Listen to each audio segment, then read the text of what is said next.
रवि कुमार, स्वागत है आपका रेनेशा आईएएस में। चलिए आज के करंट अफेयर्स के टेस्ट को हम लोग आगे बढ़ाते हैं। आप लोगों को पेपर वगैरह पढ़ना है, जो भी पेपर आप पढ़ते हैं उसी पेपर के आधार पर, बहुत ज़्यादा पेपर मत पढ़ने का प्रयास कीजिए, उस जितना भी पढ़ रहे हैं बाकी तो यहाँ उत्तर मिल ही जाएंगे। और तरीका वही कल वाला होगा, उत्तर जो होगा सबसे अंत में होगा, वीडियो के अंत में, ठीक है। और दो प्रमुख मुद्दों पर हम लोग चर्चा करेंगे। एक जो दिल्ली सरकार के अधिकार में कटौती की गई है केंद्र सरकार के द्वारा, और दूसरा 1915 में जो आर्मेनिया में नरसंहार हुआ था उसे अमेरिका के राष्ट्रपति जो बिडेन के द्वारा नरसंहार यानी कि जेनोसाइड की जो है संज्ञा दी गई है। यह दूसरे राष्ट्रपति हैं ऐसे संज्ञा देने वाले, ठीक है। उस संदर्भ में हम लोग इस घटना पर भी देखेंगे क्या इस घटना के पीछे है, ठीक है। और तुर्की की क्या प्रतिक्रिया रही, आर्मेनिया की क्या प्रतिक्रिया रही जो बिडेन के बयानों पर, ठीक है। ये इंपॉर्टेंट है आपके आगामी बीपीएससी आईएएस मुख्य परीक्षाओं के लिए। आज के करंट अफेयर्स के तहत ये पहला क्वेश्चन है आपके लिए। यूनिसेफ के किस गुडविल एम्बेसडर को वैश्विक टीकाकरण की शुरुआत करने हेतु चयनित किया गया है, यानी कि उद्घाटन करेंगे? कौन है? A number Ronaldo, B number Michael Schumacher, C number David Beckham और डी नंबर सचिन तेंदुलकर। आपको इन चार में से एक ऑप्शन, सही ऑप्शन को चुनना है। चलिए अगले प्रश्न पर। और ये दूसरा प्रश्न है, विश्व का सबसे ऊंचा क्रिकेट स्टेडियम कहाँ बन रहा है? ए हिमाचल प्रदेश, बी जम्मू कश्मीर, सी उत्तराखंड और डी सिक्किम में, ठीक है। तो यहाँ पर एक क्लू मैं दे देता हूँ आपको, ये लाहौल स्पीति क्षेत्र में बन रहा है। उसके अनुसार जो है राज्य का नाम तलाशने का कोशिश कीजिए, ठीक है। उत्तर अंत में है ही। अगला जो प्रश्न है, एशियन वेट लिफ्टिंग चैंपियनशिप 2021 कहाँ आयोजित हो रहा है? तो इसका जो पहला ऑप्शन है अल्माटी कजाकिस्तान, बी नंबर है ताशकंद उज्बेकिस्तान, सी नंबर है किल्से पोलैंड और डी नंबर है ग्वाटेमाला मध्य अमेरिका। इन चारों स्थानों पर हाल ही में बड़ी बड़ी टूर्नामेंट्स का आयोजन हुआ है, ठीक है।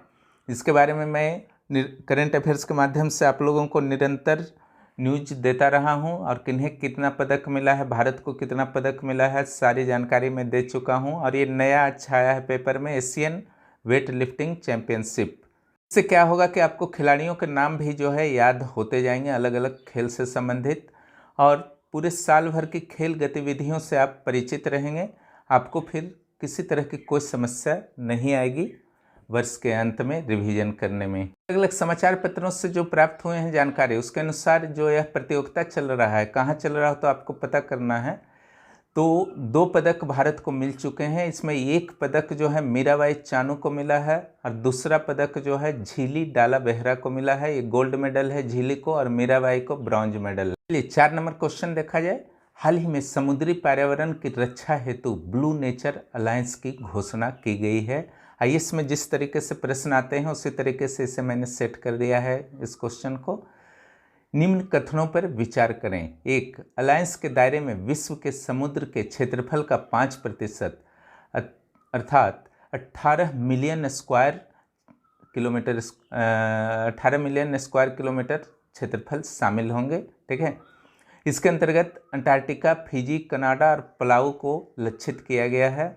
यह कुल 10 वर्षों का कार्य योजना होगा। 3 स्टेटमेंट आपने पढ़ लिया, अब ऑप्शन को देखिए। ए नंबर जो ऑप्शन है 1 और 2, बी नंबर जो ऑप्शन है 1, 2 और 3, सी नंबर ऑप्शन है 1 और 3, डी नंबर ऑप्शन है 2 और 3। आपको इसमें सही उत्तर तलाश करना है, ठीक है। आइए क्वेश्चन नंबर 5 देखते हैं। Central board of reserve bank of India के डायरेक्टर के रूप में भारत सरकार के द्वारा किनकी नियुक्ति की गई है, ठीक है।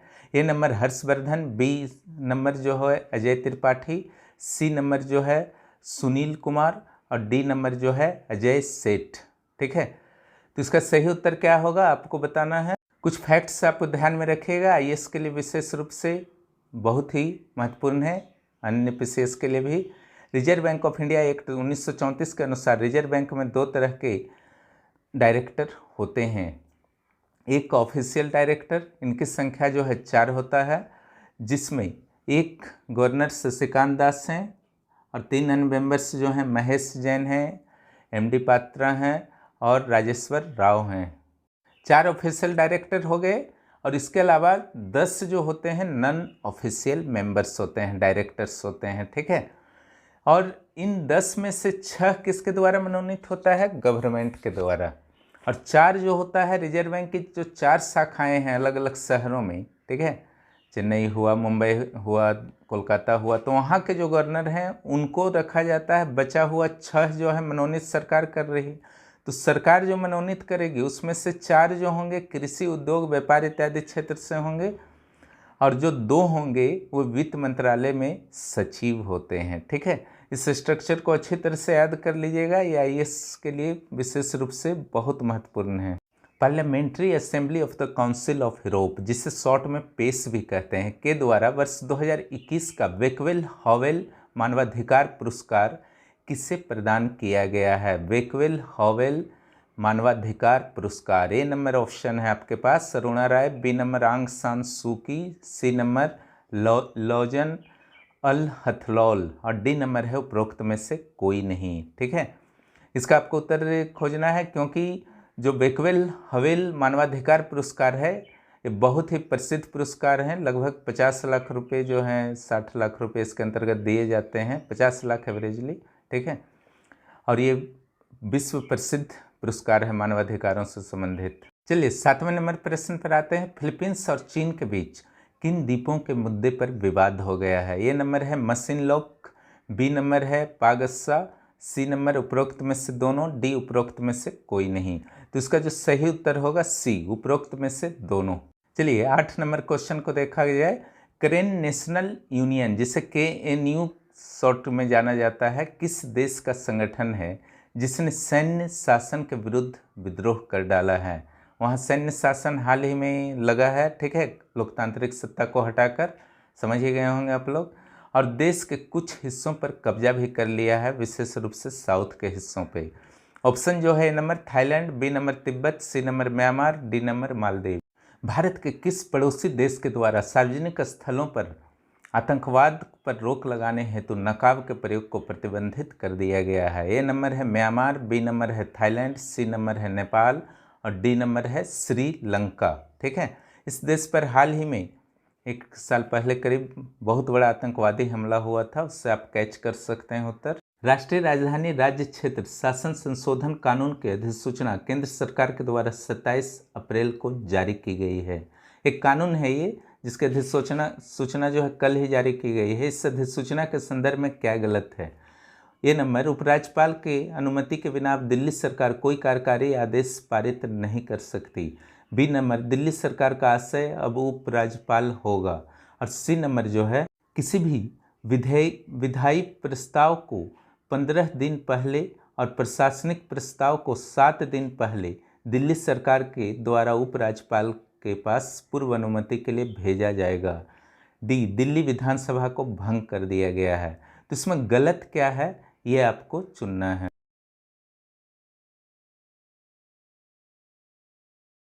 चलिए अब जो करंट इशू है उस पर चर्चा करते हैं।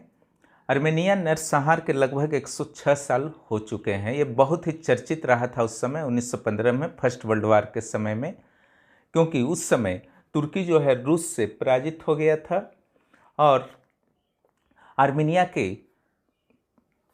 एक बड़ी जनसंख्या को उसके द्वारा माना जाता है कि तुर्की के द्वारा, हालांकि स्पष्ट रूप से किसी देश ने अभी तक नहीं कहा गया है, लेकिन माना जाता है कि तुर्की के द्वारा सीरिया के मरुस्थल में लाखों लोगों को ले जाया गया और वहाँ पर उन्हें भूखे प्यासे रखा गया, जिसके कारण लाखों लोग जो हैं प्यास से, भूख से और बीमारियों से उनकी मृत्यु हो गई।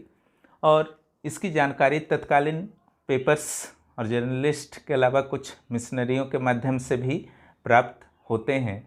अलग अलग आंकड़ों को अगर देखा जाए कि कितने लोग मरे थे, तो तुर्की का कहना है कि ये बहुत ही दुखद घटना थी और इसमें जो है लगभग 3 लाख लोग मारे गए थे। दूसरी ओर आर्मेनिया का कहना है कि इसमें 1.5 मिलियन लोग मारे गए थे, यानी कि लगभग 15 लाख लोग मारे गए थे। और एक आपका संगठन है international association for genocide scholars, उनका कहना है कि 10 लाख से अधिक लोग इस आर्मेनियाई नरसंहार में मारे गए थे, ठीक है। तो इसी मुद्दा को सबसे पहले जो है पृष्ठभूमि पर अभी मैं बात कर रहा हूँ, 1981 में अमेरिका के एक राष्ट्रपति थे रोनाल्ड रिगन, 1981 में उन्होंने इस मुद्दा को उठाया था और जेनोसाइड की संज्ञा दी थी, नरसंहार की संज्ञा दी थी। देखिए, नरसंहार के साथ जेनोसाइड वर्ड जब जुड़ गया है तो उसका अर्थ है कि प्लान्ड वे में हत्या किया गया, ठीक है। एक टारगेट लेकर के उन लोगों की हत्या की गई थी और इसका आरोप चूंकि तुर्की पर लगा था तो उसके द्वारा कड़ी प्रतिक्रिया व्यक्त करना एक सामान्य सी बात थी। तुर्की ने यहाँ तक कह दिया कि इस बयान से, जो बिडेन के इस बयान से तुर्की और अमेरिका के संबंध जो हैं खराब हो सकते हैं। ज्ञातव्य है कि नाटो, जो नॉर्थ अटलांटिक ट्रीटी ऑर्गेनाइजेशन एक संगठन है, सैन्य संगठन है, उसका दोनों ही मेंबर हैं, तुर्की भी मेंबर हैं और अमेरिका भी। आपको पता है कि डोनाल्ड ट्रंप कुछ भी बोलने में माहिर थे, फिर भी उन्होंने इस नरसंहार को जेनोसाइड की संज्ञा नहीं दी थी। दुख तो हर साल वो जता दिया करते थे, लेकिन जेनोसाइड वर्ड जो प्रयोग किया, पहली बार रिगन के द्वारा, दूसरी बार जो बिडेन के द्वारा। तो तुर्की का कहना है कि हम नहीं चाहते कि हमारे इतिहास के बारे में कोई और देश के, किसी और देश के नेता जो हैं हमें सीख दें, ये हमें स्वीकार नहीं। जहाँ तक अर्मीनियाई लोगों की मृत्यु का सवाल है तो निश्चित रूप से दुखपूर्ण घटना थी और ये 1914 से 1918 का प्रथम युद्ध का काल था, जिस दौरान लगभग सारे देशों के लोग मारे गए थे। और तुर्की के प्रवक्ता ने यह भी कहा कि सिर्फ अर्मीनियाई के ईसाई ही नहीं मरे थे, बल्कि तुर्की, यानी कि उस समय जो उसे कहा जाता था ऑटोमन साम्राज्य, उसके भी मुस्लिम नागरिक भी भारी मात्रा में, बड़ी संख्या में मारे गए थे। और तुर्की ने यह आरोप लगाया है अमेरिका पर कि जो बिडेन का जो यह बयान है वो निश्चित रूप से अर्मीनिया के रेडिकल ग्रुप्स कुछ हैं उसके दबाव में आया है, और कुछ विश्व में अलग अलग स्थानों पर जो कार्यरत हैं, आपके एक्टिव हैं टर्किश ग्रुप्स, ठीक है, यानी कि तुर्की विरोधी संस्थाओं के दबाव में और अर्मीनिया के रेडिकल ग्रुप्स के दबाव में यह बयान आया है, ठीक है। यानी कि तुर्की ने बहुत ही प्रबल विरोध किया है। अब इधर देखते हैं अर्मीनिया ने क्या कहा, उसकी प्रतिक्रिया क्या रही है। तो अर्मीनिया का स्पष्ट रूप से कहना है कि अमेरिका का यह बयान निश्चित रूप से मानवाधिकारों के रक्षक के रूप में उसकी जो छवि है पूरे विश्व में, वह फिर से एक बार प्रदर्शित हुई है। और आर्मेनिया के लिए जो भी बयान आया है राष्ट्रपति की ओर से, उसके लिए वहाँ के राष्ट्रपति ने धन्यवाद भी दिया है, ठीक है। स्पष्ट है कि वैश्विक नेताओं के एक एक बयान के बहुत सारे अर्थ होते हैं। आपको पता ही है कि कुछ दिन पहले ही आर्मेनिया और अजरबैजान के बीच युद्ध हुआ था, ठीक है। अजरबैजान एक मुस्लिम कंट्री है और आर्मेनिया जो एक ईसाई देश है, और आर्मेनिया के लगभग हार हो गई थी उस युद्ध में, और अजरबैजान को अत्यधिक सपोर्ट किया था किसने? तुर्की ने। और अमेरिका और यूरोप कहीं ना कहीं अभी तुर्की से नाराज चल रहे हैं। संभवतः यह बयान उसका भी हिस्सा हो सकता है, लेकिन निश्चित रूप से 1915 में नरसंहार हुए थे और लाखों लोग मारे गए थे, ठीक है। अब आइए, राष्ट्रीय राजधानी क्षेत्र दिल्ली के शासन, प्रशासन और सरकार व्यवस्था में बड़ी चेंजिंग केंद्र सरकार के द्वारा एक कानून के माध्यम से ला दी गई है, और इस कानून की अधिसूचना भी जो है 27 अप्रैल को जारी कर दी गई है। इस कानून को GNTCD एक्ट भी कहा जा रहा है, ठीक है। तो देखिए, इसके घटनाक्रम को पहले से समझ लेते हैं। आपको जैसा पता है कि केंद्र और दिल्ली सरकार के बीच, जो संघ शासित प्रदेश के रूप में जाना जाता है भारत के, टकराव का जो है क्रम कई दिनों से चला आ रहा था, और इन दोनों के बीच मामला जो है सुप्रीम कोर्ट तक भी पहुंचा था। इन सभी मुद्दों पर हम लोग बात करेंगे। पहले ये समझ लीजिए, जो अधिसूचना जारी हुई है उसमें किस तरीके से अधिसूचना जारी करने के पूर्व क्या क्या प्रक्रियाएं अपनाई गईं। चूँकि सुप्रीम कोर्ट ने यह स्पष्ट कर दिया था अपने एक आदेश में, सुप्रीम कोर्ट के एक पीठ के द्वारा अपने एक आदेश में 14 फरवरी 2019 को, कि दिल्ली सरकार के द्वारा कोई भी निर्णय लिया जाएगा तो उसकी सूचना जो है ज़रूर दी जाएगी उपराज्यपाल को। लेकिन इसका अर्थ यह नहीं है कि उपराज्यपाल की सहमति जो है अनिवार्य है, यानी कि अन्य राज्यों की तरह स्थिति कर दी गई थी, और जो दिल्ली सरकार के पास अधिकार नहीं थे, जैसे पुलिस हुआ, जमीन हुआ और कानून व्यवस्था, ये तीनों जो है केंद्र सरकार के पास थे। दिल्ली पुलिस भी जो है केंद्र सरकार के गृह मंत्रालय के अंतर्गत वर्क करती है। तो इन तीनों को छोड़कर बाकी में जो है दिल्ली सरकार के जो निर्वाचित सरकार थे केजरीवाल का वर्तमान में, उनके अधिकार को बहाल कर दिया गया था, और गवर्नर को क्या किया गया था, सिर्फ सलाहकारी लेफ्टिनेंट गवर्नर को सलाहकारी भूमिका में रखा गया था। इसके कारण केंद्र सरकार द्वारा नियुक्त उपराज्यपाल की शक्तियाँ कहीं ना कहीं सीमित हो गई थी, ठीक है। और चूंकि सुप्रीम कोर्ट का आदेश था, तो इस स्थिति में अब एक ही चारा था कि केंद्र सरकार जो है संसद के माध्यम से इस आदेश में संशोधन करे, और सुप्रीम कोर्ट का जो आदेश था वह आर्टिकल 239A के संबंध में था, ठीक है। इस पर भी हम लोग चर्चा करेंगे। तो जब सुप्रीम कोर्ट का आदेश होता है, तो जो भी आप पॉलिटी में पढ़े हैं कि सुप्रीम कोर्ट के पीठ का आदेश होता है, तो या तो सुप्रीम कोर्ट में ही उससे बड़ी पीठ, अगर 3 लोगों ने 3 जजों के द्वारा दिया गया है कोई निर्णय, तो 5 जजों के द्वारा, 5 के विरुद्ध 7 जजों के द्वारा, या फिर एक उपाय और है कि संसद द्वारा कानून बनाकर। तो संसद ने अपनी इसी शक्ति का प्रयोग किया, और इस संदर्भ में एक बिल जो था, राष्ट्रीय राजधानी राज्य क्षेत्र शासन संशोधन अधिनियम बिल उस समय था, 22 मार्च को लोकसभा से पारित कराया गया और 24 मार्च को राज्यसभा से पारित करा दिया गया, और उसके बाद राष्ट्रपति के हस्ताक्षर के बाद 27 अप्रैल को जो है इसे अधिसूचना के रूप में जारी कर दिया गया है। और इसमें जो अब प्रावधान है, देखिए यहाँ पर क्या क्या है।